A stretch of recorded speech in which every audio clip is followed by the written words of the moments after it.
Welcome back to my channel. If you're new here, my name is Tristan and today I'm going to be doing a Q&A video. I asked people on my Instagram to send me questions that they had about college and I'm going to do my best to answer them. I will do a part 2 if people have more questions, so you can drop questions in the comments below or you can ask me questions on Instagram. My Instagram is @tristan.thomas. My dog is here with me today, so if you hear random sounds or anything, it's him. Say hi, Piggy. He's really cute. Let's get started.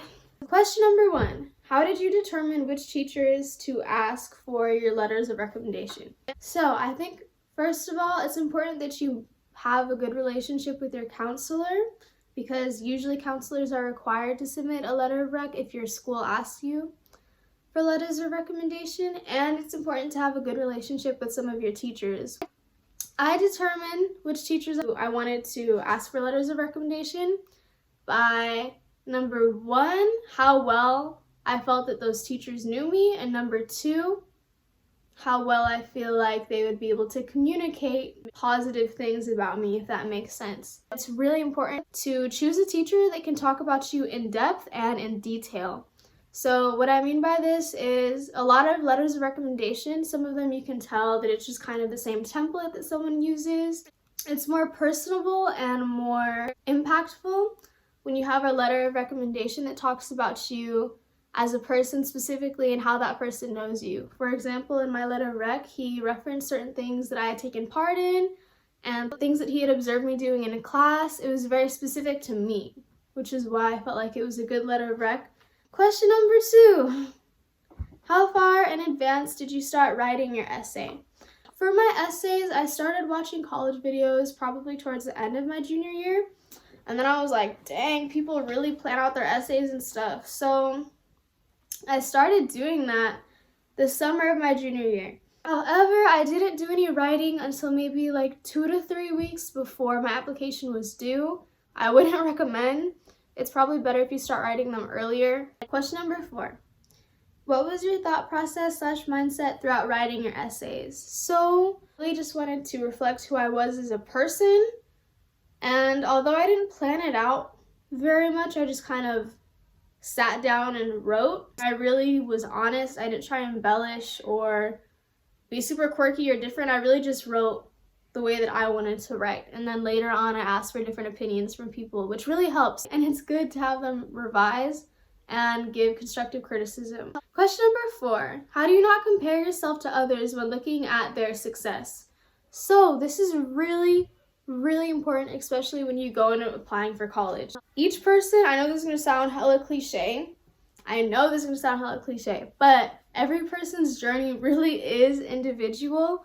And it's important to not compare yourself to others, because you are your own person and you're going to do things differently. And you need to respect that not everybody does things at the same time. People develop and grow at different times. And as long as you do the best that you can do, then that should be good enough for you.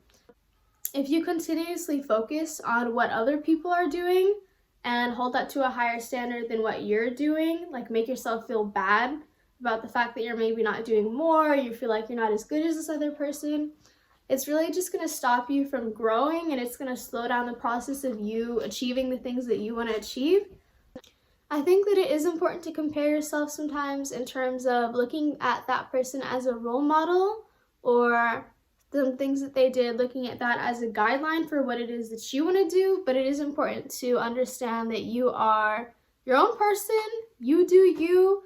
You do your best, and usually if you believe in yourself and stop comparing, things will turn out for the better. Question number 5. What colleges did you apply to, and has Stanford been a dream school for you? So I applied to Stanford, UCSD, UCSB, UCI, UCLA, SDSU, and USC. So I applied to those 7 schools, and out of the 7, I got into 6. The only school that I didn't get into was USC. Stanford was definitely a dream school for me. Question number 6, how did you manage your time? So this is super important. It seems like these days colleges are really asking for you to do more than what is humanly possible. Like, they want you to be a really good student, like good GPA, good test scores, but they also want you to have your own business and do sports and take part in community service. It seems like a lot. Like, I understand that it is overwhelming, which is why managing your time is one of the most important skills that you can have, like, in life. I think that it's super important. That being said, I was definitely not good at managing my time all the time at all. Like, I struggled a lot. Sometimes it's easy to just, like, sit on the couch and eat pizza rolls and do your homework at, like, 2 a.m. Like, sometimes it just be like that. But that is definitely not a good habit to start. So I think one of the most important things that you can do is be organized. If you don't know what you're doing on a given day, or if your schoolwork is super disorganized, like, that's literally just going to take more time out of your day figuring out what it is that you need to do. So I would recommend having, like, an online planner, like just an app on your phone, or if you prefer a physical planner, like maybe a passion planner or something. But really try, even if you don't stick to it specifically, try and make a schedule for yourself each day. Realistically set goals about how much time you want to spend on each thing. If you overbook yourself for a day, you're not going to meet your goal, which is, like, feels bad. You know, it feels bad. So I think it's important to set realistic goals about what you want to spend your time on any given day. And it's really important to give yourself breaks. Like, do not burn yourself out. Don't overdo yourself. Another thing that I would recommend doing is setting alarms for yourself. Like, even if I do write in my planner, I will forget about it. I'm such a forgetful person. So as soon as I write it down, I set a timer on that event. Like, you can do that in Google Calendars if you want to. Try and stick to the schedule that you make for yourself as much as possible, and find ways to incentivize yourself to do certain things. Like, sometimes I'd be like, oh, I will eat an Oreo after I do this. Like, food really motivates me. I don't know, just figure out what motivates you. Question number 7, is it worth it to take AP Calc? So this question, I'm gonna make it a little bit bigger than it is. Like, is it worth it to take a specific AP or honors class? So you really have to ask yourself, number 1, is your schedule already vigorous? Like, does it have difficulty involved? So, for example, I know a lot of people who would take, like, 6 AP classes or all honors. Like, as great as that might sound, you will literally want to die. Like, you're just going to want to, like, I think the most important thing in terms of choosing which classes you want to take would be being realistic about what things that you're interested in. So if you're curious about a certain class and you think that you'd like it, like if you like math, then yeah, I would say take AP Calc. It's possible to get a high GPA and be a high-performing student without taking every single honors class that there is to offer. If you can, I would say take classes that are rigorous but also interesting to you. Try and balance your schedule out so that it does have classes that you're actually interested in while also having a level of rigor that makes you a competitive applicant for college. But ultimately, in deciding whether or not it's worth it to take a specific honors or AP class or IB class, I think it's important to think about how well you can do on that class and if taking it will destroy your mental health. So really think about your future goals and the way that it'll affect you now. Question number 8, was it difficult to apply to your internships over the summer?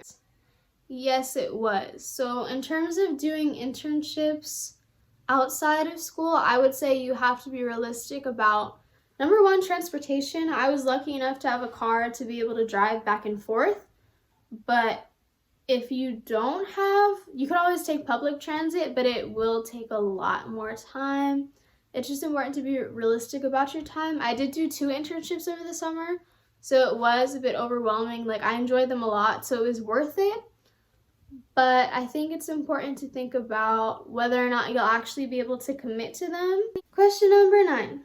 Do you really need a 4.0 plus GPA to get into top colleges? So this is a really good question. So in all honesty, with the way that college acceptance works right now, I would say yes, it is important because, like I mentioned before, they're kind of looking for the perfect student. They want someone who has a really high GPA, really high test scores, and does a bunch of extracurriculars.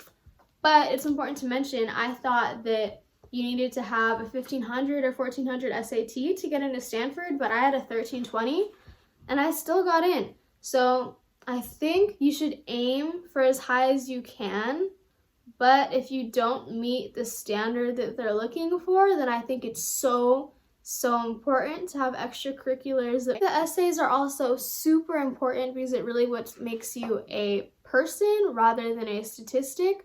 So if you can appeal to the admissions officers in your essay, that I think it's important if you did have any barriers to reflect that in your essays.